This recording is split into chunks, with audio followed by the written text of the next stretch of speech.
الحمد لله وكفى وسلام على عباده الذين اصطفى أما بعد فأعوذ بالله من الشيطان الرجيم بسم الله الرحمن الرحيم إن عدة الشهور عند الله 12 شهرا في كتاب الله يوم خلق السماوات والأرض منها 4 حرم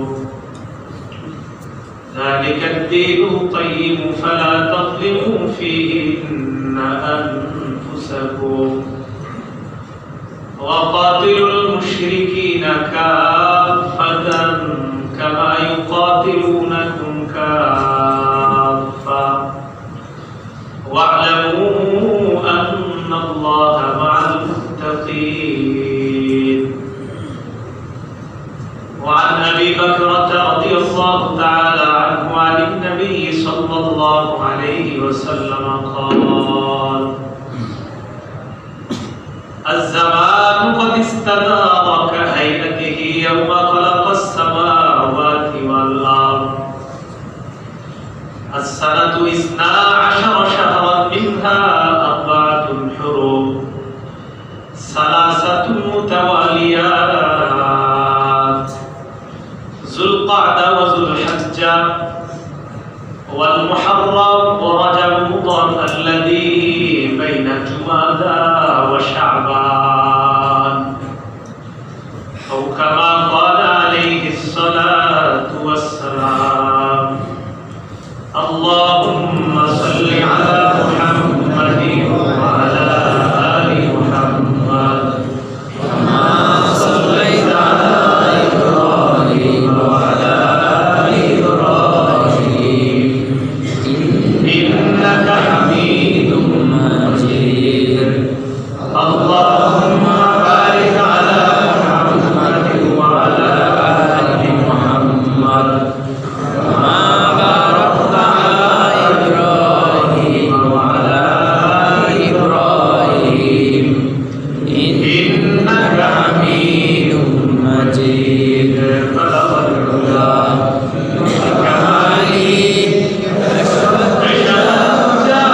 بكماله جميع خصاله صلوا عليه وآله سبحانك لا علم لنا إلا ما علمتنا إنك أنت العليم الحكيم আল্লাহ পাক রব্বুল আলামিনের দরবারে লাখ কোটি শুকরিয়া আল্লাহ আমাদেরকে জুমার নামাজ আদায় করার জন্য মসজিদে উপস্থিত হওয়ার তৌফিক দান করেছেন বলে আলহামদুলিল্লাহ। সূরাতুল ফাতিহা 5 নম্বর আয়াতে কারিমার আলোচনা আমরা করতেছিলাম। তো আমাদের আগে ঘোষণা, আমাদের আলোচনা ইনশাআল্লাহ ধারাবাহিক চলবে। ইনশাআল্লাহ আগামী সপ্তাহে আবার ওই 5 নম্বর আয়াত থেকে আমরা আলোচনা করব। যেহেতু এটা মুহররম মাস, মুসলমানদের মাস, আরবি প্রথম মাস, হিজরি প্রথম মাস, আরবি মাসের গণনা যা মুসলমানদের জন্য ফরজে কিফায়া। কোন মুসলমান যদি এটা মনে না রাখে সব মুসলমান গুনাহগার হবে।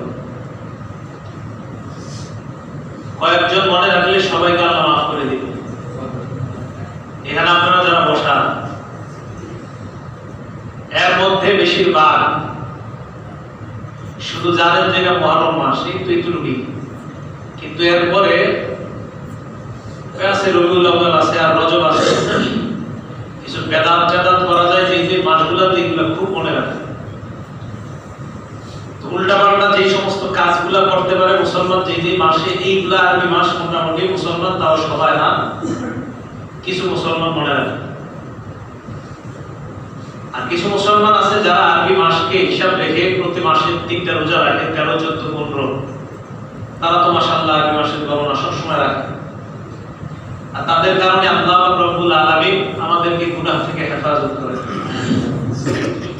তো আরবি মাস সবগুলা মনে রাখে কিছু মুসলমান যারা আরবি মাসের আমলগুলা করে, আর কিছু মাসের কিছু তারিখ মনে রাখে কিছু মুসলমান যাদের নাম মুসলমান কিন্তু করে যত সমস্ত শিরকি বেদাতি কুফরি কাজ করে, তো কিছু মাসের কিছু তারিখ মনে রাখে। অথচ মুসলমান রমজান মাস পালন করে কি হিসাবে, আরবি না ইংরেজি বলেন? হজ পালন করে কোন মাস হিসাবে, আরবি না ইংরেজি? আরবি। যাকাত দেওয়ার হিসাব কোন মাসে গণনা করতে হয়? আরবি মাসে। আমাদের জীবনটা পরিচালিত হয় আরবি মাসে, অথচ এই মাসের গণনা আমাদের অনেকেরই জানা নাই। ওমর রাদিয়াল্লাহু তাআলা এর মাধ্যমে এই মাসের গণনা শুরু হয়। তো আরবি মুহররম মাস, এই মুহররম মাসকে কেন্দ্র করে মুসলমানদের বন্দেগী, শিয়াদের ভণ্ডামি। তাহলে কারো বন্দেগী, কারো ভণ্ডামি, দুটো শব্দ মনে রাখতে হবে, বন্দেগী, ভণ্ডামি। একটা কথা মনে রাখবেন, সুন্নত এবং বেদাত, শিরকের পরের অবস্থানটাই হলো বেদাত। শিরকের পরের অবস্থানটাই হলো বেদাত। শামসুদ্দিন জাহাবী রাহমাতুল্লাহি আলাইহি লিখেন, কিয়ামতের ময়দানে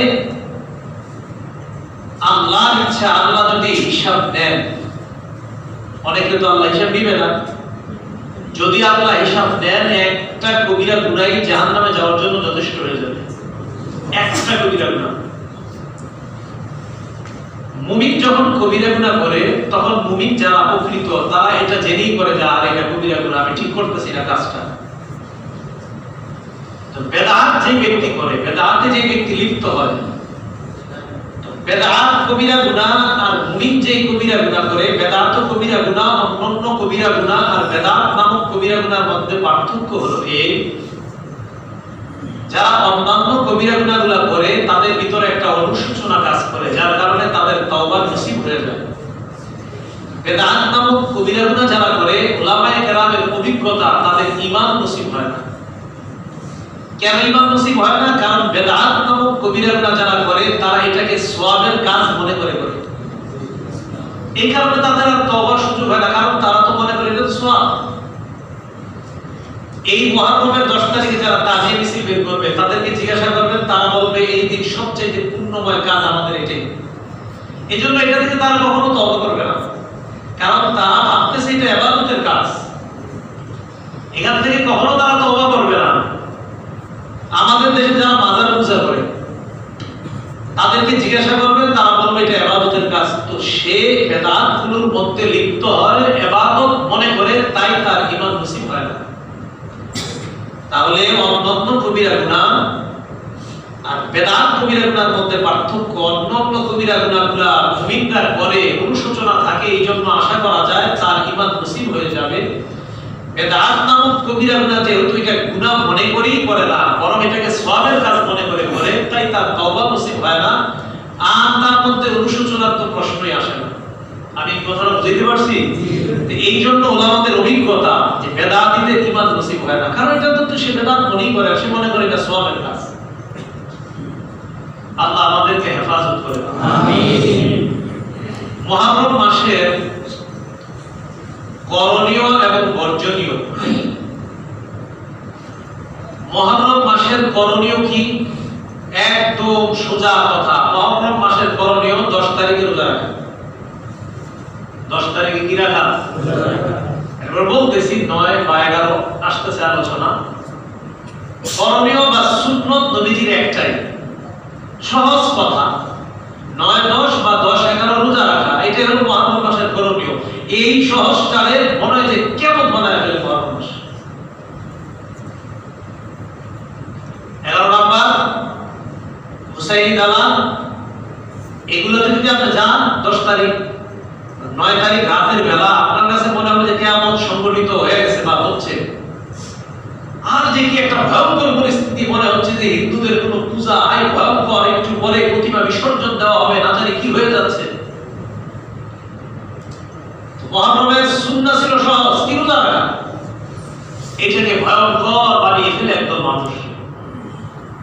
আল্লাহ রাব্বুল আলামিন সূরাতুত তাওবার 36 নম্বর আয়াতে বলেন, ইন্না ইদ্দাতাশ শুহুরি ইনদাল্লাহি 12 শাহরান ফি কিতাবিল্লাহ ইয়াওমা খালাকাস সামাওয়াতি ওয়াল আরদ। আকাশ জমিন এগুলো যখন আল্লাহ যেদিন সৃষ্টি করেছেন সেই দিন থেকে আল্লাহর কিতাবে মাসের গণনা 12 মাস। আসমান সমূহ জমিন সমূহ যেদিন আল্লাহ সৃষ্টি করেছেন সেদিন থেকে আল্লাহর গণনায় মাসের গণনা কয় মাস? 12 মাস। মিনহা আরবাতুল হুরুম, এর মধ্যে 4টা মাস সম্মানিত। যালিকা দ্বীনুল কাইয়্যিম, এটাই সঠিক ধর্ম। এরপরে আল্লাহ বলেন, ফালা তাযলিমু ফীহিন্না আনফুসাকুম, এই মাসগুলোতে তোমরা নিজেদের উপর জুলুম করিও না। এই অংশের আলোচনা আমি পরে আসব। কি বললেন? এই মাসগুলোতে তোমরা নিজেদের উপর জুলুম করো না। তাহলে আল্লাহর কাছে মাসের গণনা কয় মাস বলেন তো? 12 মাস। এর মধ্যে সম্মানিত কয় মাস? 4 মাস। কোন 4 মাস সম্মানিত? হাদিস থেকে আমরা জানি। বুখারী শরীফের 3197 নম্বর হাদিস, 3197 নম্বর হাদিস। হাদিসের বর্ণনাকারী আবু বকরা রাদিয়াল্লাহু তাআলা। আবু বকর না, আবু বকরা, আবু বকর সিদ্দিক তো নবীজির একদম প্রথম সাহাবা, শ্রেষ্ঠ সাহাবা, উনি না, আবু বকরা। আবু বকরা রাদিয়াল্লাহু তাআলা বর্ণনা, নবীজি সাল্লাল্লাহু আলাইহি সাল্লাম ইরশাদ করেন, আয-জামানু ক্বাদ ইসতাদামা কাহাইয়াতিহি, যুগ কাল আবর্তিত হচ্ছে, সময় আবর্তিত হচ্ছে, কাহাইয়াতিহি, তার গতি অনুযায়ী তাকে আল্লাহ রাব্বুল আলামিন সৃষ্টির দিন থেকে যেমন বানিয়েছেন ওইভাবে আবর্তিত হয়ে আসছে, এখনো ওইভাবে আবর্তিত হচ্ছে। এরপরে নবী বলেন, as-sanatu 12 শাহরান, বছর হলো 12 মাসের। মিনহা আরবাতুল হুরুম, এর মধ্যে 4টা মাস সম্মানিত। সালাসাতুল মুতাওয়ালিয়াত, এর মধ্যে 3টা আবার ধারাবাহিক। সম্মানিত কয় মাস? এর মধ্যে 3টা মাস ধারাবাহিক। যুলকাদা, যুলহজ্জা ওয়াল মুহররম, যেই 3টা ধারাবাহিক। মুহররমের আগের মাসের নাম কি? যুলহজ। যুলহজের আগের মাসের নাম কি? যুলকাদা, যেটা আপনারা জিলকদ, জিলহজ, মুহররম বলেন। এই 3টা হলো ধারাবাহিক। আর একটা হলো রজব, রজব মাস। এই 4টা মাস আল্লাহর কাছে সম্মানিত। এর মানে রমজান সম্মানিত না এরকম না। রমজান তো সবচেয়ে শ্রেষ্ঠ। রমজান ছাড়া আল্লাহ রাব্বুল আলামিনের কাছে 12 মাসের মধ্যে সম্মানিত 4টা মাস জিলকাদা, জিলহজ্জা, মুহররম এবং রজব। রাসূল করিম সাল্লাল্লাহু আলাইহি সাল্লাম তাহলে 4 সম্মানিত মাসের ব্যাখ্যা দিয়ে দিলেন। আব্দুল্লাহ ইবনে আব্বাস রাদিয়াল্লাহু তাআলা আনহু থেকে বর্ণনা, বুখারী শরীফের 3397 নম্বর হাদিস। আগেরটা ছিল 3197, এটা হলো 3397। কাদিমা রাসূলুল্লাহ সাল্লাল্লাহু আলাইহি ওয়াসাল্লাম, নবীজি মদিনায় আগমন করলেন। ওয়াজাদাল ইয়াহুদা ইয়াসুমুনা ইয়াওমা আশুরা, ইহুদিদেরকে দেখলেন তারা মুহররমের 10 তারিখে রোজা রাখে। নবীজি বললেন, মা হাযা, এটা কি? ইহুদিরা জবাব দিল, হাযা ইয়াউমুন আযীম নাজ্জাল্লাহু ফীহি মূসা, এটা একটা সম্মানিত মাস, এই দিনে মূসা আলাইহিস সালাতু ওয়াস সালামকে আল্লাহ মুক্তি দিয়েছেন। ওয়া আমরাকা আলা ফিরাউন, ফিরাউন বাহিনীকে আল্লাহ ধ্বংস করেছেন, ডুবিয়ে দিয়েছেন পানির নিচে। নবীজি বললেন, বুঝলাম, তো তোমরা রোজা রাখবে? ইহুদিরা জবাব দিল, ফাসামা মূসা শুকরান লিল্লাহ, যেহেতু মূসা নবীকে এই দিনে আল্লাহ মুক্তি দিয়েছেন, মূসা নবী আল্লাহর কৃতজ্ঞতা আদায় করার জন্য এই দিনে সিয়াম পালন করেছেন। তাহলে মুসা নবী এই দিন কি রাখছেন? রোজা রাখছেন। কোন তারিখে? মুহররমের 10 তারিখে। এই জন্য মুহররমের 10 তারিখে রোজাটাকে সিয়াম শুকরিয় বলা হয়, শুকরের রোজা, কৃতজ্ঞতার রোজা। আমাদের নবীজি বললেন, ও এই কারণে তোমার রোজা রাখো 10 তারিখে? ইহুদিদেরকে বললেন, হ্যাঁ। নবীজি বললেন, আনা আওলা বি মুসা, তোমরা তো মুসা নবীর বেশি হকদার না, মহব্বতের ক্ষেত্রে আমি বেশি মহব্বত করি। ওয়া আহাক্কু বিসিয়ামিহি মিনকুম, আর তোমরা যেহেতু রোজা রাখো তো মুসা নবীর মহব্বত বেশি করি আমি। আর আমরা মুসলমানরা রোজা রাখারও বেশি হকদার আমি এবং আমরা মুসলমানরা। ফাসাবা, নবী রোজা রাখলেন। আমারও বিসিয়ামিহি, সাহাবাদেরকেও বললেন মুসা নবী যেহেতু শুকরিয়ার রোজা রেখেছে, আর ইহুদিরা ওনার মহব্বতে রোজা রাখে, তাদের চাইতে মুসা নবীকে আমরা বেশি মহব্বত করি, তাই আমরাও 10 তারিখে রোজা রাখবো, তোমরা রোজা রাখো। মুহররমের 10 তারিখে ইহুদিরা রোজা রাখতো। নবীজি বললেন, তোমরা তো মুসা নবীর বেশি মহব্বত করো না, আমরা বেশি মহব্বত করি। এটাই তো বাস্তব কথা। কারণ মুসা আলাইহিস সালাতু ওয়াস সালামের কথা আমরা মানি। মুসা নবীর ওই তাওরাত কিতাবে ওখানে লেখা আছে মুহাম্মদ সাল্লাল্লাহু আলাইহি সাল্লামকে মানার কথা। ইহুদিরা তো নবীজিকে মানে নাই, তো মানলো কোথায় মুসা নবীকে? আব্দুল্লাহ ইবনে আব্বাস রাদিয়াল্লাহু তাআলা আনহুমার আরেকটা বর্ণনা, মুসলিম শরীফের 1134 নম্বর হাদিস। হিনা সাল্লা রাসূলুল্লাহ সাল্লাল্লাহু আলাইহি সাল্লাম, নবীজি যখন মুহররমের 10 তারিখে রোজা রাখলেন, ওয়া আমারু বিসিয়ামিহি, সাহাবাদেরকে রোজা রাখতে বললেন। সাহাবারা বললেন, হাদা ইয়াউমুন তুআসিবুল ইয়াহুদ ওয়ান নাসারা, এই দিনে যে আমরা রোজা রাখতে বললেন, আমরা একটা অভিযোগ আছে আপনার কাছে ইহুদিদের ব্যাপারে। নবীজি বললেন, কি অভিযোগ বলো? তুআসিবুল ইয়াহুদ ওয়ান নাসারা, মুহররমের 10 তারিখটাকে ইহুদি খ্রিস্টানরা সম্মান করে, তো তারা সম্মান করে, তা আমরা এই দিনে রোজা রাখবো, এটা তো তারা সম্মান করে। নবীজি সাল্লাল্লাহু আলাইহি সাল্লাম বললেন, তাই নাকি? হ্যাঁ। এবার নবীজি বললেন, ঠিক আছে, যেহেতু তারা 10 তারিখকে সম্মান করে আর আমরা 10 তারিখে রোজা রাখি, তো তাদের মতো হয়ে যাচ্ছে। এই তো সাহাবারা বললেন, জি। নবীজি বললেন, ফাইদা কানাল আমুল মুকবিল ইনশাআল্লাহ, আগামী বছর যখন আবার মুহররমের 10 তারিখ আসবে, সুন্নাল ইয়াউমাত তাসিআ, আমরা 9 তারিখে রোজা রাখবো, 10 তারিখে রোজা রাখবো। ইহুদিরা যেহেতু 10 তারিখে রোজা রাখে, তাদের বিরোধিতা করার জন্য আগামী বছর যদি আমি বেঁচে থাকি, আগামী বছর আমরা 9 তারিখে রোজা রাখবো। আব্দুল্লাহ ইবনে আব্বাস বলেন, ফালাম ইয়াতিল আমুল মুকবিল হাত্তা তুওয়াফিয়া রাসূলুল্লাহ সাল্লাল্লাহু আলাইহি ওয়াসাল্লাম, আগামী বছর আসার আগেই নবী দুনিয়া থেকে বিদায় হয়ে যায়। এইজন্যই নবীজি বলছে, ইনশাআল্লাহ, আল্লাহ চাইলে আগামী বছর, আল্লাহ চায় না। তো নবীজি কিন্তু ইঙ্গিত করে গেলেন, সাহাবারা আমি চলে যাব, কিন্তু সুন্নাহ বলছে আমরা রাখবো। তো আমরা কি একজন না সবাই? আমি যদি নাও থাকি, তোমরা যারা থাকবা তারা কিন্তু রোজা রাখবা, 9 রাখবা, 10 রাখবা। এজন্য উত্তম হলো 9 10 রাখা। 9 না রাখতে বললে 10 11, তো উত্তম হলো 9 এবং 10। আর যদি 9 না রাখতে পারেন তো 10 এবং 11। তো যারা উত্তমটা আমল করবেন তাহলে আগামী কালকে এবং পরশু রোজা রাখবেন। যারা কালকে রাখতে পারবেন না তাহলে তারা রাখবেন পরশু এবং সোমবার দিন। কথা কি বুঝে আসছে? তো রাসূল করিম সাল্লাল্লাহু আলাইহি সাল্লাম হাদিসের মধ্যে ইঙ্গিত করে গেলেন, আগামী বছর আমি বেঁচে থাকলে 9 তারিখে রোজা রাখবো। বলেন তো 10 তারিখের এটাকে কি বলা হয়? আশুরা। কি বলা হয়? আশুরা। 9 তারিখের রোজাকে বলা হয় তাসুআ। কি বলা হয়? তাসুআ, এটা হলো 9 তারিখ। আর আশুরা এটা হলো 10 তারিখ। তাহলে আব্দুল্লাহ ইবনে আব্বাসের এই বর্ণনা বোঝা যায় রাসূল করিম সাল্লাল্লাহু আলাইহি সাল্লাম বেঁচে থাকলে 9 এবং 10 রাখতেন। বুখারী শরীফের 2006 নম্বর হাদিস, এটার বর্ণনাকারীও আব্দুল্লাহ ইবনে আব্বাস রাদিয়াল্লাহু তাআলা আনহুমা। উনি বলেন, মা রাআইতুন নাবিয়্য সাল্লাল্লাহু আলাইহি ওয়াসাল্লাম ইয়াতাহাররা সিয়ামা ইয়াউমিন ফাদ্দালাহু আলা গায়রিহি ইল্লা হাদাল ইয়াউম আশুরা। يوم عاشوراء وهذا الشهر يعني شهر رمضان।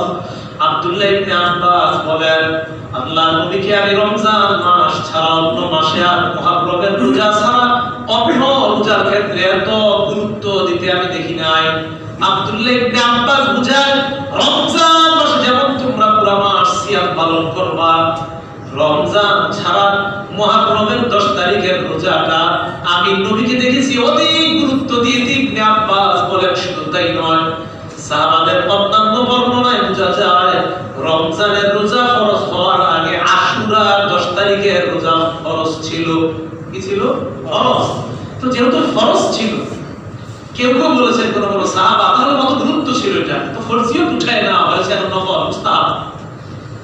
তো ইবনে আব্বাস বলেন আমি নবীকে দেখছি রমজানের রোজা বেশি গুরুত্ব দিয়েছে, আশুরার 10 তারিখের রোজাটা খুব বেশি গুরুত্ব দিয়েছে। এটা হলো বুখারীর 2006 নম্বর বর্ণনা।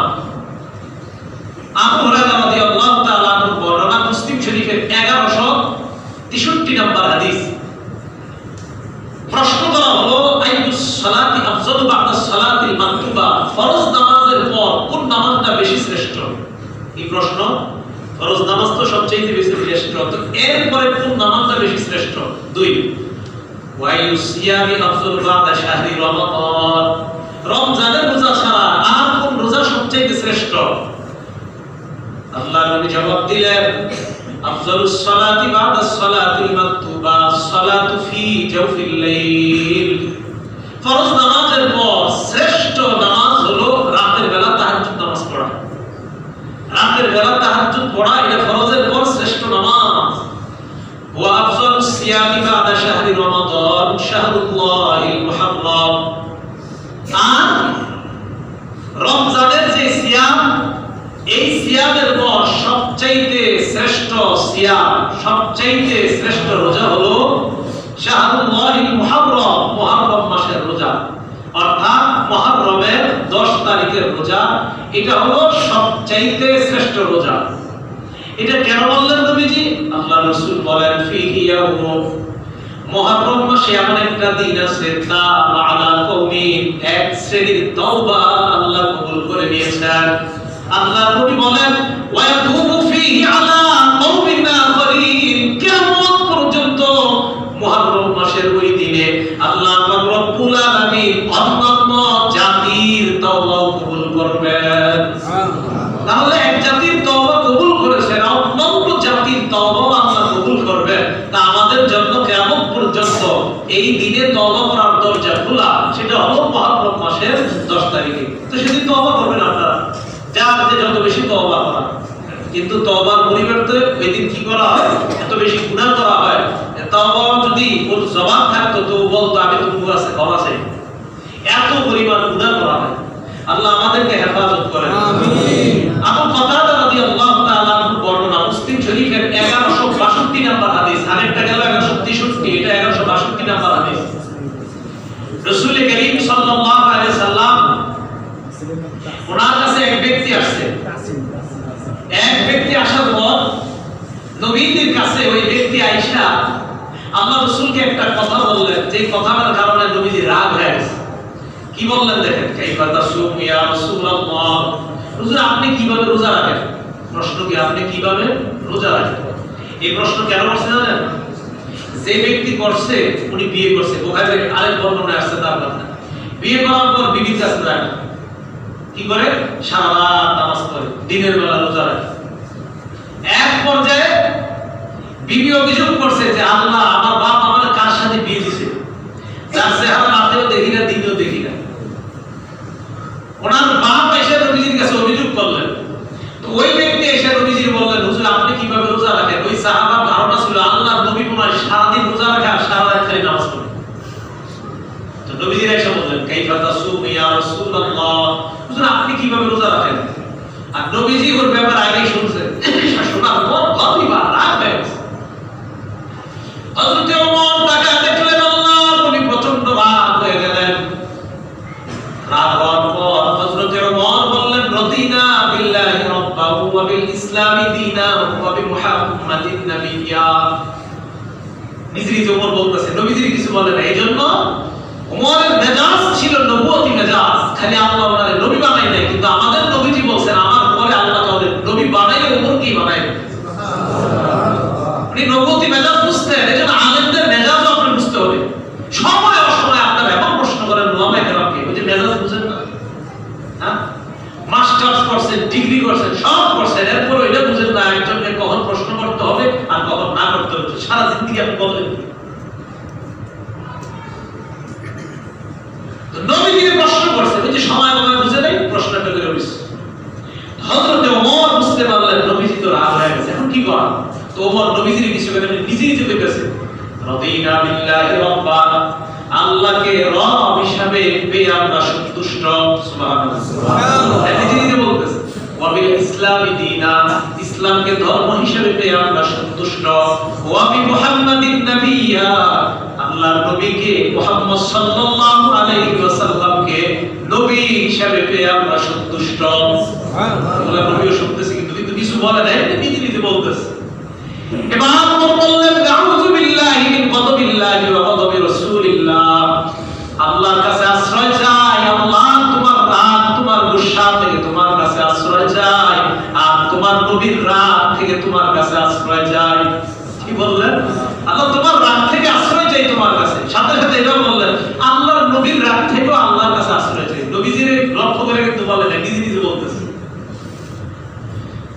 ফালামি মাদ্দিদহা উমর হাত্তা সাকানা মাদবু হযরত ওমর একা একা বলতে থাকলেন আল্লাহ তোমার কাছে আশ্রয় চাই তোমার রাগ থেকে পানা চাই তোমার নবীর রাগ থেকে পানা চাই ওমর বারবার একা একা বলতে থাকলেন হাত্তা সাকানা মাদবু আল্লাহ নবীর রাগ ঠান্ডা হয়ে যায় সুবহানাল্লাহ নবীর রাগ ঠান্ডা হয়ে যায় নবীজির রাগ দেখেন ওমর মেজাজ বুঝেন নবুতি মেজাজ এজন্য প্রায় হাদিসে আপনারা পাবেন নবী যখন রাগ হয়ে গেছে ওই রাগ ভাঙানোর পিছনে কাজ করছে ওমর প্রায় হাদিসে আমি আরো অনেক হাদিস আপনাদের সামনে এই জায়গায় বলেছি যে একদিন এক সাহাবা এসে নবীজিকে প্রশ্ন করছিলেন ইয়া রাসূলুল্লাহ আমরা সদকা কিভাবে করলে কি হবে না হবে যে একটা বিষয় নবীজি রাগ হয়ে গেছে নবীজির চেহারা দেখে ওমর বুঝতে পারলেন নবীজি রাগ হয়েছে অন্য সাহাবারা বুঝতেই পারে না নবীজি রাগ হয়েছে রাগ ভাঙানোর জন্য নবীজি ঘরের ভিতরে গেছে ওমর পিছনে গেছে কিন্তু কিছু বলে না তো এটা বড় উদ্দেশ্য না দেখবেন প্রায় হাদিসে আপনারা যখন বলেন রাগ ভেঙে দেখবেন ওখানে ভাঙানোর পিছনে কাজ করে ওমর একদিন নবীজি রাগ করে বিবিদের সাথে রাগ করে একটা মাচান বানাইছে উঁচা তো নবীজি রাগ হয়ে ওটার উপরে বসে রয়েছে বিবিদের সাথে দেখা করে না হযরত ওমর আসার পর কি হয়েছে নিচে গেটের মধ্যে দাওয়াত বসে আছে একজন কাউকে ঢুকতে দেয় না আবু বকর আসার পর হযরত আবু বকর নবীজির একটু বলো আমি একটু দেখা করতে চাই তো গিয়া বলছে হুজুর আবু বকর আসতে দাও একটু পরে হযরত ওমর আসছে হুজুর কাউকে অনুমতি দিচ্ছে না গিয়া বলো আমার কথা গিয়া বলছে অনুমতি দিছে এই দুইজনকে অনুমতি দিছে সুবহানাল্লাহ হযরত ওমর গেছে এটা ইঙ্গিত কি জানেন এই হাদিসে যে আমার পরে খলিফা হবে আবু বকরের পর হবে ওমর হযরত ওমর গেছে যাওয়ার পর দেখেন আগে বসে গেছে হযরত ওমর গিয়া বলে হুজুর আর বললেন না ওমরের শ্বশুরের নাম বলছে অমুকের কন্যা আমারে এমন ডিস্টার্ব করে বলে না যে আমার বিবি অমুকের কন্যা এমন ডিস্টার্ব করে করতে এক পর্যায়ে তার গলায় গিয়ে ধরছে একদম তুলে শেষ করে দেবো হ্যাঁ এই করো সেই করো শুনছি নবীর বিবিরাও নাকি নবীর উপর এমন করতেছে এই কথা শুনে নবীজি সাথে সাথে হেসে দিচ্ছে তাহলে দেখবেন প্রায় রাগ নবীজি হচ্ছে সেই রাগকে ওপর ভাঙাইতেছে বলতেছিলাম হযরত ওমর নবুয়তি মেজাজ বুঝতেন তো নবীজি সাল্লাল্লাহু আলাইহি সাল্লামের প্রশ্ন করছে কি বলে যাবেন না হুজুর আপনি কিভাবে রোজা রাখেন আমি সময় নাই আয়েশা প্রশ্ন একটা করছে হযরত ওমর এই কথা যখন বলতে থাকলেন আল্লাহ তোমার কাছে পানা চাই তোমার রাগ থেকে আর নবীর রাগ থেকে তো নবীজির রাগ ঠান্ডা হয়ে গেছে বলার পর এবার যখন রাগ শেষ হয়ে গেছে এবার হযরত ওমর বললেন ইয়া রাসূলুল্লাহ তো একটু কথা বলি নবীজি বললেন হ্যাঁ বলেন ওমর তো নবীজি শ্বশুর ছিলেন এবার হযরত ওমর বললেন কাইফা বিমান ইয়াসুম আদ-দাহরা কুল্লা ইয়া রাসূলুল্লাহ যে লোকটা সারা বছর রোজা রাখে তার ব্যাপারে আপনার কি অভিমত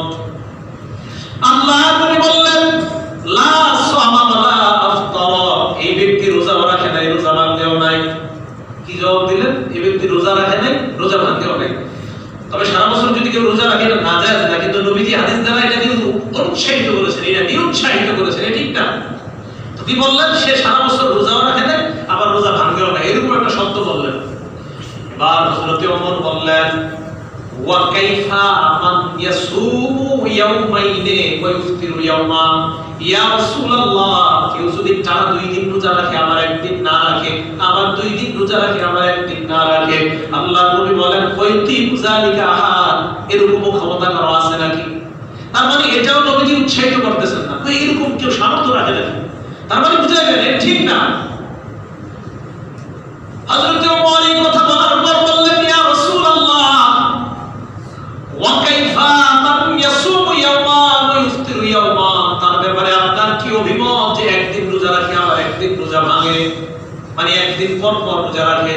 আল্লাহর নবী বললেন, যাকা সাওম দাউদ আলাইহিস সালাতু ওয়াস সালাম, এটা দাউদ নবীর রোজা, এটা উত্তম রোজা, কেউ যদি এটা আদায় করে এটা তার জন্য কল্যাণকর, এটা দাউদ নবীর রোজা। কিন্তু এই রোজার প্রতি নবী উৎসাহিত করে নাই, বোঝা যাবে পরের বর্ণনায়। বাকি এটা ভালো, দাউদ নবীর রোজা, উনি একদিন রোজা রাখতেন একদিন রাখতেন না। এবার হযরত ওমর প্রশ্ন করলেন, ওয়া কাইফা মান ইয়াসুমু ইয়াওমান ওয়া ইফতিরু ইয়াওমাইন, ইয়া রাসূলুল্লাহ কেউ যদি একদিন রোজা রাখে পরের দুই দিন আবার না রাখে, আবার পরের দিন রোজা রাখে আবার দুই দিন না রাখে, আর মানে দুই দিন না রাখে পরের দিন রোজা রাখে, আল্লাহর নবী বললেন, আল্লাহর কাছে আমি তুবিতু যালিকা, আমি দোয়া করি আল্লাহ যেন আমাকে এই জাতীয় রোজা রাখার তৌফিক দান করেন। তাহলে এটার প্রতি নবী উৎসাহিত করেছেন, মনে রাখবেন সারা বছর রোজা, এটার প্রতি নিরুৎসাহিত করলেন। এর পরেরটা ছিল দুই দিন রোজা একদিন রোজা না রাখা, এটার প্রতি নবীজি নিরুৎসাহিত করলেন, বললেন এরকম ক্ষমতা কার? তৃতীয় নাম্বার একদিন রোজা রাখা একদিন রোজা না রাখা, এটা দাউদ নবীর রোজা, এটাকে নবী উত্তম রোজা বলেছেন। কিন্তু পরের বর্ণনা বললেন একদিন রোজা রাখে এরপরে আবার দুই দিন না রাখা, পরের দিন আবার রোজা রাখে। নবীজি বললেন যে এটা শক্তি দিয়ে আমাকে দেওয়া হতো, এর মানে নবী উৎসাহিত করছেন যে এই রোজার পক্ষে আমি। কথা কি বুঝে আসছে? তো এই কথা বলার পর সুম্মা ক্বালা, নবীজি আরো বললেন, কি বললেন নবীজি? দেখেন আল্লাহ রাসূল বলেন, সালাসুম মিন কুল্লি শাহরিন, আমার উম্মত প্রত্যেক মাসে তিনটা রোজা, 13 14 15 প্রত্যেক মাসের তিনটা রোজা, ওয়া সিয়াম শাহরি রমাদান সিয়ামুদ দাহরি কুল্লি, কোন উম্মত যদি প্রতি মাসে তিনটা রোজা রাখে আর রমজান মাসের সিয়াম পালন করে, এটাই হবে তার এক যুগ রোজা রাখার সওয়াব হয়ে যায়।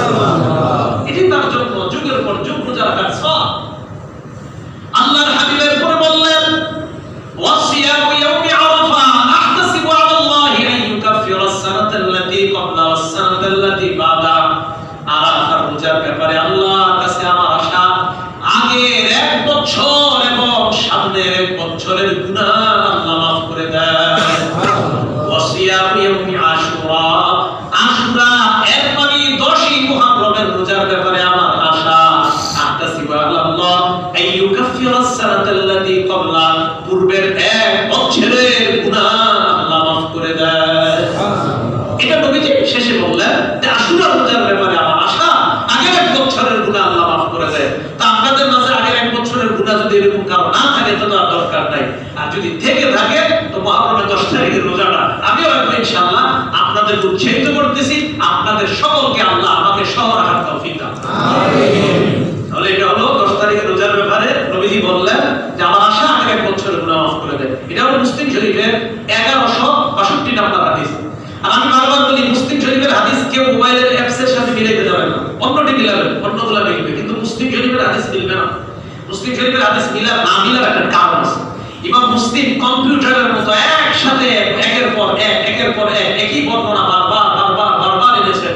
এইজন্য কেউ ওই বারবারের হাদিসগুলো একসাথে লেখার কারণে কোন কিতাবের সংখ্যা বেশি হয়ে গিয়েছে, আর কেউ 10টা বর্ণনারে একটা করে লেখার কারণে ওই কিতাবে আবার সংখ্যা কম হয়ে গেছে।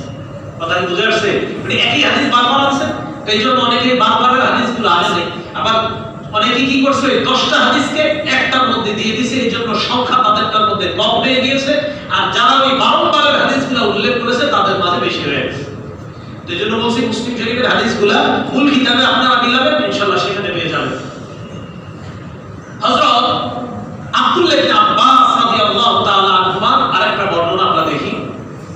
রাসূল করিম সাল্লাল্লাহু আলাইহি ওয়াসাল্লাম মুহররমের 10 তারিখের ব্যাপারে যে রোজা বললাম যে 9 তারিখও পাইলাম আমরা, 10ও পাইলাম, কিন্তু 9 এবং 11 এটার বর্ণনা কোথায়?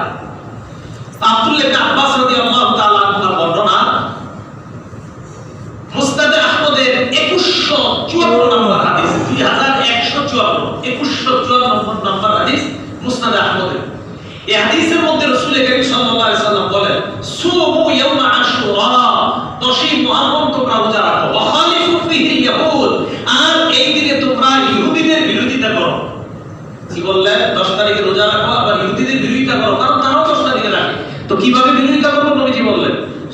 ক্বাবলাহু ইয়াওমান ওয়া বা'দাহু ইয়াওমান, আগে একদিন রাখো অথবা পরে একদিন রাখো, আগে একদিন রাখো অথবা পরে একদিন রাখো। তো 9 তারিখে রাখো, যদি না পারো তাহলে 11 তারিখে রাখো, বাকি 10 তারিখ তোমরা রাখো। তাহলে এটা গেল মুসনাদে আহমদের 2154 নম্বর হাদিস। রাসূল করিম সাল্লাল্লাহু আলাইহি সাল্লামের সাহাবা হযরত আলী রাদিয়াল্লাহু তাআলা আনহুকে এক ব্যক্তি প্রশ্ন করছে, আইয়ু শাহরি তা'মুরুনি আন আসুমা বা'দা রমাদান, হুজুর রমজান মাস ছাড়া আর কোন মাসে আপনি আমাদের রোজা রাখার হুকুম করেন? হযরত আলী বললেন, মা রাআইতু আহাদান সাআলা আন হাদা রাসূলুল্লাহ সাল্লাল্লাহু আলাইহি সাল্লাম বা'দা রাজুলিন সাআলা। হযরত আলী বললেন, তোমার এই প্রশ্নটা তোমার আগে আমি এক ব্যক্তিকে দেখছি নবীজিরে করছে, ওই ব্যক্তি নবীজিরে প্রশ্ন করছে, ইয়া রাসূলুল্লাহ, রমজান মাস ছাড়া আর কোন মাসে আপনি আমাদের রোজা রাখার হুকুম করেন? তো নবীজি বললেন, ইন কুনতা সাইমান বা'দা শাহরি রমাদান, রমজান ছাড়া যদি তুমি অন্য কোন মাসে রোজা রাখতে চাও, ফাসুমিল মুহাররম, তাহলে তুমি মুহাররম মাসে রোজা রাখো। কোন মাসে রোজা রাখো?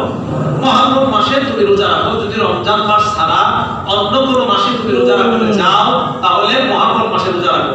এই হাদিসটা আসছে মুসনাদে আহমদের 1322 নম্বর হাদিস। এটাও মুসনাদে আহমদের 1322 নম্বর হাদিসে আসছে। এই করণীয়গুলা, এই হাদিসগুলা থেকে আমরা বুঝতে পারলাম মুহররম মাসের সুন্নাত একটাই, রোজা রাখা। বলেন মুহররম মাসের সুন্নাত কয়টা? সেটা কি? রোজা রাখা। মুহররম মাসে একটা রোজা রাখা সুন্নাত, এটা কিন্তু আমি বলি নাই, বলছি মুহররমের সুন্নাত একটা। বলেন মুহররমের সুন্নাত কয়টা? কি করা? রোজা রাখা। মুহররমের সুন্নাত কয়টা? কি করা? রোজা রাখা। রোজা কয়টা? দুইটা, হয়তো 10 গেল, না হয়তো 9-10 রোজা রাখা। উত্তম 9-10 রোজা রাখা। আল্লাহ আমাদেরকে তৌফিক দান করেন, আমিন। এবার আসেন মুহররমের বর্জনীয়। মুসলিম শরীফের হাদিস 223 নম্বর হাদিস। এই হাদিসের মধ্যে রাসূল করিম সাল্লাল্লাহু আলাইহি সাল্লাম বলেন, আত-তুহুর শাতরুল ঈমান, পবিত্রতা ঈমানের অংশ। এই কথা বলার পর নবীজি বলেন, আলহামদুলিল্লাহি তামলাউল মিজান। সবাই বলেন আলহামদুলিল্লাহ। আলহামদুলিল্লাহ। নবীজি বলেন, এই যে বললা, আল্লাহ যে মিজানের পাল্লা, এই মিজানের পাল্লাকে ভরে দিয়েছে। সুবহানাল্লাহ। ওয়া সুবহানাল্লাহ আলহামদুলিল্লাহ। বলেন সুবহানাল্লাহ আলহামদুলিল্লাহ। আলহামদুলিল্লাহ।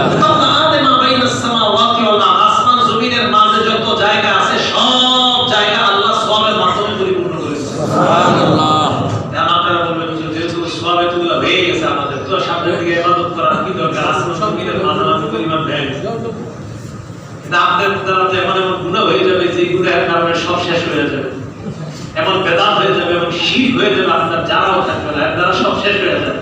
এজন্য আমল ধারাবাহিকভাবে করা। এখন আসলে নবীজি এরপরে বলেন, সালাতু নূর, নামাজ হলো নূর। বলেন নামাজ কি? নূর। যেই বান্দা যত বেশি সালাত আদায় করবে, ওই বান্দাকে আল্লাহ তত বেশি হেদায়েতের নূর দান করবে। সুবহানাল্লাহ। ওয়াস-সাদাকাতু বুরহান, সাদকা হলো দলিল। কিসের দলিল? জাহান্নাম থেকে মুক্তির দলিল। সুবহানাল্লাহ। ওয়াস-সাবরু জিয়াউন, ধৈর্য হলো আলো, যে আলোর মাধ্যমে আপনি জান্নাতে, ওই আলোর মাধ্যমে আপনি যেতে পারবেন। সবর, ধৈর্য। এরপরে রাসূল করিম সাল্লাল্লাহু আলাইহি ওয়াসাল্লাম বলেন, কুল্লুন নাস ইয়াগদু। খুব ভালো করে শুনেন এই অংশটা। প্রত্যেক মানুষ সকাল করে। বলেন আমরা কি আজকে রাতে ঘুমানোর পর সকাল হবে না? নবীজি বলেন, প্রত্যেকটা মানুষ সকাল করে। সকাল করার পর তাদের মাঝে দুই শ্রেণী হয়ে যায়। কয় শ্রেণী? দুই শ্রেণী। এক, ফাবায়ুন নাফসাহু ফামাতিকুহা, এক শ্রেণী আল্লাহর হুকুম পালন করার মাধ্যমে তার জীবনটা জাহান্নাম থেকে রক্ষা করে নেয়। এরপর নবী বলেন, আবুবিকুহা, এক শ্রেণী শয়তানের আনুগত্যের মাধ্যমে তার জীবনটা জাহান্নামী বানায় নেয়। বলেন নাউযুবিল্লাহ। বলেন আমরা সকাল করি, সকালে আমাদের মাঝে গ্রুপ হয়ে যায় কয়টা? দুইটা। এক শ্রেণী যারা নিজেকে জাহান্নাম থেকে বাঁচায়, আর এক শ্রেণী যারা শয়তানের আনুগত্যের মাধ্যমে জাহান্নামী হয়ে যায়। আমরা কি শয়তানের আনুগত্য করব না? আল্লাহ। মুসলিম শরীফের 223 নম্বর হাদিস। এই হাদিসকে সামনে রেখে বা সামনের দিকে আগায়, মুহররমের 10 তারিখকে কেন্দ্র করে যে ঘটনা ঘটে, 1 নাম্বার যে অপরাধ সংগঠিত, 1 নাম্বার কি? নিজেকে আঘাত করা। বলেন নিজেকে কি করা? আঘাত। নিজেকে আঘাত করা। এটা ইহুদিদের ধর্ম। বলেন নিজেকে আঘাত করা কাদের ধর্ম? সবাই বলেন নিজেকে আঘাত করা কাদের ধর্ম? ইহুদিদের ধর্ম। সূরা বাকারা আয়াত নম্বর 54। হযরত মুসা আলাইহিস সালাতু ওয়াস সালাম ওনার ভাই হারুন আলাইহিস সালাতু ওয়াস সালামকে রেখে তুর পাহাড়ে গেলেন। তুর পাহাড়ে যাওয়ার পর ইনশাআল্লাহ আমাদের আসবে, আমরা ধারাবাহিক আলোচনা যখন চলবে, এই ফাতিহার পরে বাকারায় ঢুকবো আমরা, তো ধারাবাহিক আলোচনা এখানে আসবে। মুসা নবী কেন গেলেন, কি করলেন, এগুলো সব আসবে। তো মুসা আলাইহিস সালাম তুর পাহাড়ে গেলেন। যাওয়ার পর তুর পাহাড়ে এসে দেখে এরা একটা বাছুরকে পূজা করতে শুরু করে দিয়েছে, স্বর্ণের এক বাছুর। ওই বাছুরের ভিতরে ঘাট ঢুকাই দিয়েছে, আব্বা আব্বা শুরু করছে, কয় রে আব্বু খোদা। এবারে খোদার পূজা যখন শুরু করছে, মুসা আলাইহিস সালাম এসে বললেন, তোমরা কি করলা? এবং তোমরা তওবা করতে হবে, তওবা ছাড়া তোমাদের কোনো মুক্তি নাই। তারা প্রশ্ন করলেন, কি তওবা? মুসা নবী বললেন, আল্লাহ জানায় দিয়েছে নিজেরা নিজেদেরকে হত্যা করবা, এটাই তোমাদের তওবা। কত ভয়ঙ্কর! নিজেরা নিজেকে হত্যা করবা, এটাই তোমাদের তওবা। তাহলে বলেন তো, নিজে নিজেকে শেষ করে তওবা করা এটা কি আমাদের ধর্ম নাকি ইহুদিদের ধর্ম ছিল? ইহুদিদের ধর্ম। ইহুদিরা নিজেরা নিজেদেরকে হত্যা করেছে, এটাই ছিল তাদের ধর্ম। এখন যদি এই যুগে কেউ নিজেকে আঘাত করে আর বলে, আরে হুসাইনকে মারছি, ওই মারার প্রায়শ্চিত্ত হলো আমরা নিজেকে আঘাত করা, এটা কি ইসলামী সভ্যতা বা ইসলামী শরীয়ত না ইহুদিদের শরীয়ত? ইহুদিদের শরীয়ত। এইটা তো আপনি পালন করা মানে ইহুদিদের ধর্ম পালন করা। আল্লাহ আমাদেরকে হেফাজত করুন, আমিন। 2 নাম্বার মাসিয়া, তাজিয়া, সব পালন করা। তাজিয়া শব্দটা আরবি তাজিয়া, তাজিয়া, তা আইন সাইয়া বলতা তাজিয়া। তাজিয়া মানে সব পালন করা, অনুশোচনা করা। তো সব পালন করা, এই তাজিয়া যারা সব পালন করে, এখন এই যে সব পালন করে, এটা দেখবো আমরা কোরআন সুন্নাহ মোতাবেক কিনা। সূরা হাশর আয়াত নাম্বার 7 আল্লাহ বলেন, মা আতাকুমুর রাসূল ফাখুযু, নবী যা নিয়ে এসেছেন তা ধরো। বলেন, নবী যা নিয়ে এসেছে তা কি করো? তাহলে বলেন তো, নবী আমাদেরকে যা দেন এটা আমাদের কি করতে হবে? ধরতে হবে, গ্রহণ করতে হবে। সবাই বলেন, নবী যা দিয়েছেন সেটা কি করতে হবে? গ্রহণ করতে হবে। নবী যা থেকে নিষেধ করেছেন সেটা বর্জন করো। বলেন তো, নবী যা থেকে নিষেধ করেছেন সেটা কি করতে হবে? এখন প্রশ্ন হলো, এই যে তাজিয়া, তো তাজিয়া সব পালন করা, অনুশোচনা করা, এটা তো হাদিসে আছে। তাহলে এরা করলে দোষ কি? দোষগুলো কোথায়? আমরা সামনের হাদিসগুলো দেখি। 1 নম্বর আব্দুল্লাহ ইবনে মাসউদ রাদিয়াল্লাহু তাআলা আনহু বর্ণনা, মুসান্নাফ ইবনে আবি শাইবা, হাদিস নাম্বার 11339 নাম্বার হাদিস। মুসান্নাফ ইবনে আবি শাইবা, হাদিস নাম্বার 11339 নাম্বার হাদিস। হাদিসের বর্ণনাকারী আব্দুল্লাহ ইবনে মাসউদ রাদিয়াল্লাহু তাআলা, রাসূল কারীম সাল্লাল্লাহু আলাইহি সাল্লাম বলেন, 3 কাজ যে করে সে আমাদের দলভুক্ত নয়। বলেন, কয় কাজ করে? 3 কাজ। قال رسول الله صلى الله عليه وسلم ليس منا من ضرب الحدود وشق الجيوب ودعا بدعوى الجاهليه। আল্লাহর নবী বলেন, 3টা কাজ যারা করবে আমি নবীর দলভুক্ত তারা নয়। সবাই বলেন, আল্লাহর নবীর দলভুক্ত আমরা হতে চাই কি চাই না? আল্লাহর নবী বলেন, 3 কর্ম যারা করবে তারা আমার দলভুক্ত নয়। 1 নাম্বার দরবাল হুদুদা, গাল ছাপড়াই হবে। হ্যাঁ, গাল। এই গাল দেওয়ার উদ্দেশ্য শরীরকে আঘাত করে, দরবাল হুদুদ, গালে আঘাত করে, শরীরে আঘাত করে, হায় হায় হায় হায় করে না? 1 নাম্বার দরবাল হুদুদ। 2 শাক্কাল জুয়ুবা, জামা টেনে হিসেবে ছিঁড়ে ফেলে, জামা টেনে হিসেবে ছিঁড়ে ফেলে, সব পালন করে। কি করলাম? এটা কিন্তু শুধু হুসাইনের জন্য না, আপনার আব্বা মারা গেল আপনারা এগুলো করেন, এগুলো করা যাবে না। 3 নাম্বার ওয়াদা বিদআওয়াল জাহিলিয়া, 3 নাম্বার জাহিলি যুগের কথা যারা অনুসরণ করে। কিছু কিছু মানুষ দেখবেন মৃত্যুবরণ করার দিন যদি আপনি আহ্বান করে না কান্না করেন, ওইটা কেমন বলা, আরে কি বাপ কি ছেলে রেখে গেল, একটু জোরে জোরে ওখান দেন, আজিব একটা ভাষা। বিদআওয়াল জাহিলিয়া, জাহিলিদের মতো আহতাস। 1 নাম্বার। তাহলে বলেন তো, কারো মৃত্যুতে শরীরে আঘাত করলে সে কি নবীর দলভুক্ত? 2 নাম্বার, মৃত্যুতে জামা সব টাইনা এসে ছিঁড়ে ফেলা সব পালন করলে নবীর দলভুক্ত হবে? 3 নাম্বার, জাহিলিদের মতো আহতাস করা, হায় হায় কি করলাম কি করলাম। তাহলে এই কাজ যারা করবে তারা নবীর দলভুক্ত নয়। এবার আসেন পরের হাদিসে আমরা যাই। হাদিসের বর্ণনাকারী আবু বুরদা রাদিয়াল্লাহু তাআলা, হাদিসটা ইবনে মাজাহ 1586 নম্বর হাদিস। এই হাদিসের মধ্যে রাসূল কারীম সাল্লাল্লাহু আলাইহি সাল্লাম বলেন, আনা বারিউন, আমি মুক্ত। 3 কাজ যারা করে তাদের থেকে আমি মুক্ত। 3 কাজ যারা করে তাদের সাথে আমার সম্পর্ক নাই। বলেন তো, কয় কাজ করে যারা তাদের সাথে নবীর সম্পর্ক নাই? খুব মিলাবে, এগুলো আপনার মধ্যে আছে কিনা দেখবেন। 1 আনা বারিউন মিম্মান হালাকা, যে ব্যক্তি সব পালন করতে গিয়ে চুল টানে, এটারে চুল টানে, এটা মহিলাদের মধ্যে মাশাআল্লাহ বেশি। এমনি পর্দা করে সারা জীবন। যেদিন আব্বা মারা যায় এদিন দেখবেন মানে মহিলা মনে করে এই দিন যদি আমি কান্না না করি তাহলে তো আমি কি মহিলা, আমি কি হইলাম, আমি যে আজকে একটু নিজের প্রকাশ করতে না পারি তো হইল না। এটা আমি আপনাদেরকে শুধু বলছি এরকম না, এই ইসলামী পরিবারের মধ্যে হয়ে যায়। এই মহিলা যদি ওই দিন তার স্কুল টুল ইত্যাদি ইকলা উল্টা পাল্টা পাগলের মতো ইত্যাদি না করে তাহলে উনি মহিলা কেন? এক নাম্বার টুল টাইলে সব শেষ করে ফেলতেছে। দুই নাম্বার ওয়াসালাকা, সালাকা শব্দের অর্থ যে সব পালন করতে জোরে জোরে কান্নাকাটি করে, বড় আওয়াজ করে কান্নাকাটি করে, আল্লাহ তুমি আমার নামে দেখলা আর কাউকে দেখলাম না ইত্যাদি এই জাতীয় কথা বলে কান্নাকাটি করে। নবী বলেন আমি তার থেকে মুক্ত, তার সাথে আমার কোনো সম্পর্ক নাই। তিন নাম্বার ওয়াহারাকা, যে জামা ছিঁড়ে ফেলে, এটা আগের হাদিসে গেছে, জামা কাপড় ছিঁড়ে ফেলে তার সাথে আমার কোনো সম্পর্ক নাই। আল্লাহ আমাদেরকে হেফাজত করুন, আমিন। পরের হাদিসে আমরা যাই। হাদিসের বর্ণনাকারী আবু সাঈদ খুদরি রাদিয়াল্লাহু তাআলা আনহু, রাসূল করিম সাল্লাল্লাহু আলাইহি সাল্লামের সাহাবা আবু সাঈদ খুদরি রাদিয়াল্লাহু তাআলা আনহু। হাদিসটা মুসনাদ আহমদের 11622 নম্বর হাদিস, মুসনাদ আহমদের 11622 নম্বর হাদিস। এই হাদিসের মধ্যে আবু সাঈদ খুদরি রাদিয়াল্লাহু তাআলা আনহু বলেন, লা রাসূলুল্লাহ সাল্লাল্লাহু আলাইহি ওয়াসাল্লাম আন-নাইহাতা ওয়াল মুস্তামিআতা, আল্লাহ নবী অভিসম্পাদন করেছেন কারো মৃত্যুতে কেউ যখন বিলাপ করে কান্নাকাটি করে, দেখেন খুব ভালো করে শুনেন, কারো মৃত্যুতে যে বিলাপ করে কান্নাকাটি করে তারপর নবী অভিশাপ করেছেন। এবার দেখেন পরে কি হয়, ওয়াল মুস্তামিআতা, এবং ওই বিলাপকারীর কান্না যারা শুনে, বিলাপ করে যারা কান্না করে তার উপর নবী অভিশাপ করেছেন। আমি বিলাপকারীর কান্না শুনেও যে চুপ থাকে তার উপর অভিশাপ। কেউ যদি বিলাপ করে কান্নাকাটি করে, থামাবেন, থামো থামো, এটা হাদিস বিরোধী কাজ, থামো, তুমি কান্নাকাটি করো, চোখের পানি এমনি ভালো, কেন তোমার বাপের জন্য তোমার মায়া নেই? আমার তো আমার কাছে তো আমার তো চোখের পানি পড়েছে। ধারাবাহিক আগের দিন রাত 10টা বাজে সংবাদ শুনেছি, পরের দিন মাটি দেওয়া পর্যন্ত, মাটি দেওয়ার পর টানা 2-3 দিন তো চোখের পানি পড়ছে। তো চোখের পানি তো পড়া, এটা তো স্বাভাবিক পড়বেই। নবীজির সন্তান ইব্রাহিম মারা গেছে, তো মারা যাওয়ার পর নবী কান্নাকাটি করলেন। এক সাহাবা বললেন, হুজুর আপনিও কাঁদলেন? নবীজি বললেন, আমি কি মানুষ না? আমারও তো দিল আছে, আমারও তো দয়া আছে, এইজন্য আমি কান্নাকাটি করি।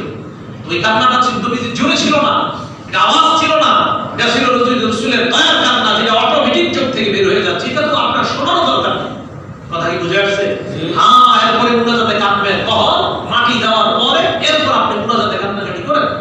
কিন্তু মহিলারা যারা মুনাজাত করবে তারা তো জোরে কান্নাকাটির কোনো সুযোগ নাই। আপনি মরার আগেও জোরে কান্নাকাটির সুযোগ নাই, মৃত্যু ব্যক্তিকে দাফন করার পরেও আপনার জোরে কান্নাকাটির সুযোগ নেই। হ্যাঁ, মুনাজাতের পরে যদি আপনার জোরে কান্নায় সেই যে কোনো মহিলা, ওই আওয়াজ শুধুমাত্র তারা শুনতে পারবে যে পুরুষ আপনার সাথে দেখা দেওয়া যায়। বুঝে আসছে সবার? তো রাসূল সাল্লাল্লাহু আলাইহি ওয়াসাল্লাম বললেন, এই যারা বিলাপ করে তার উপর আল্লাহর অভিশাপ, যারা শুনে তাদের উপর। এবার বলেন, হুসাইনি দালানে যারা হায় হুসাইন হায় হুসাইন করে তাদের উপর অভিশাপ কার? আল্লাহ। এবং এটা যারা দেখে আর শুনে তাদের উপর অভিশাপ কার? আল্লাহ। যাবেন না, দেখতেও যাবেন না, দেখতেও যাবেন না।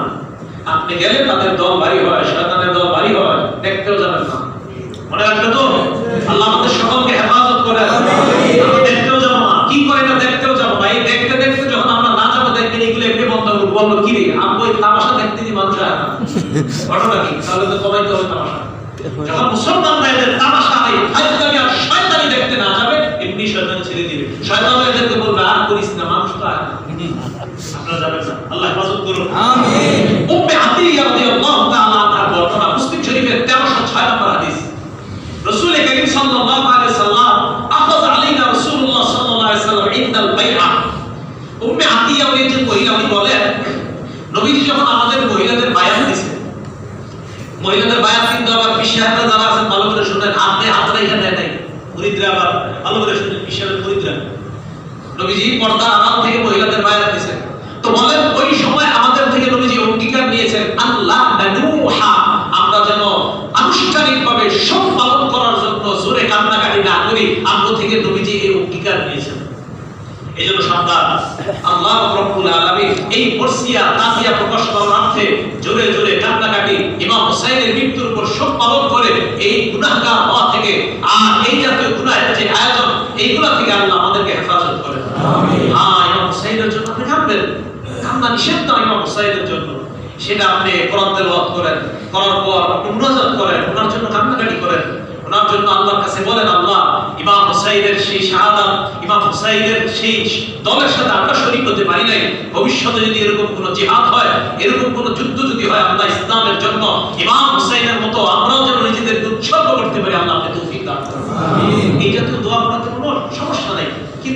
মিছিল বের করা আর একটা কাঁধে নিয়ে ইমাম হুসাইনের এরকম কিছু একটা সাজায়া হিন্দুদের মতো আপনি এরকম আচরণ করা, এটা ঠিক না। আল্লাহ আমাদেরকে হেফাজত করেন।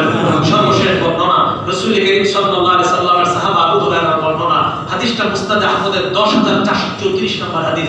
এই হাদিসের মধ্যে রাসূল করিম সাল্লাল্লাহু আলাইহি সাল্লাম বলেন, ইসনাতানে ফিন নাস মা বিহিমা কুফরুন, দুইটা বিষয়ে মানুষ কুফরি করে। কয়টা বিষয়? দুইটা। মানুষ জানেও না এটা কুফরি করে ফেলছে। কয় বিষয় বলেন? দুইটা বিষয়ে মানুষ কি করে? কুফরি। এক, আত-তা'নু ফিন নাসাব, বংশের কলঙ্ক করে। বংশের কি করে? কলঙ্ক। কিছুদিন আগে একটা মেয়ে মোটরসাইকেল নিয়ে পুরো দুনিয়ারে দেখাইছে যে আমি বিয়ে বসতে যাইতেছি। কি বসতে যাইতেছে? উনি বিয়ে বসবে, উনি গায়ে হলুদ করবে, কিছুদিন পরে ওনার বিয়ে হবে, বিয়ের সম্বন্ধে স্টেডিয়ামে করবে, ওটাও দেখাবে। বিয়ের পরে আরো যা যা হয় এটা মনে হয় আপনার করবে, আরো আমি রাতে ওটাও দেখাবে। তো যাও, উনি প্রাথমিক যেটা গায়ে হলুদ ওইটা দেখাইছে যে আমি মোটরসাইকেলে যাচ্ছি। তো এই যে উনি দেখাইছে, ওনার বংশের কলঙ্ক হয়েছে কিনা এটা ওনার বাপ মা জানে। তো নবীজি বলেন দুই জিনিস মানুষ এটা কুফরি। এক নাম্বার বংশের কলঙ্ক যে করে এটা কুফরি করছে। তো ওই মেয়ের বংশধর যারা, আপনারা যদি মনে করেন না মাশাআল্লাহ এটা ভালো, ভালো, আর যদি বলে করেন না আপনাদের বংশের জন্য এটা কলঙ্ক, তো এইটারে আপনারা কি করবেন? যা করবেন তা করেন। দুই নাম্বার রাসূল করিম সাল্লাল্লাহু আলাইহি ওয়াসাল্লাম বলেন, আন-নিয়াহাতু আলাল মাইয়িত, মৃত ব্যক্তির উপর শোক পালন করাতে হায় হুতাশ করা এটা কুফরি। বলেন, মৃত ব্যক্তির উপর, মৃত ব্যক্তির জন্য শোক পালন করে হায় হুতাশ করা কি কুফরি? আবার বলেন, মৃত ব্যক্তির জন্য হায় হুতাশ করে শোক পালন করা কি কুফরি? হায় হুসাইন, হায় হুসাইন, হায় হুসাইন, হায় হুসাইন, কি হবে এটা? কুফরি। মুসনাদ আহমদ হাদিস নাম্বার 10434 নম্বর হাদিস। রাসূল করিম সাল্লাল্লাহু আলাইহি ওয়াসাল্লাম বলে দিলেন, আল্লাহ রাব্বুল আলামিন আমাদের সকলকে করণীয় মুহররম মাসে কয়টা সুন্নাহ, সেই সুন্নাহটা কি আমরা কয়টা রোজা রাখবো? দুইটা, 10, 11 অথবা 9, 10। আর বর্জনীয়, সেই বর্জনীয়গুলো হলো এক নাম্বার নিজেকে আঘাত করব না, দুই নাম্বার কোন মাসিয়া তাজিয়া ইত্যাদি মিছিলের মধ্যে আমরা শরীক হয়ে ইমাম হুসাইনের জন্য সুন্নাহ বহির্ভূত কোন অনুষ্ঠানে আমরা অংশগ্রহণ করব না। আল্লাহ রাব্বুল আলামিন আমাদের সকলকে যে কথাগুলো বললাম এই কথাগুলোর উপর আমল করার তৌফিক দান করেন।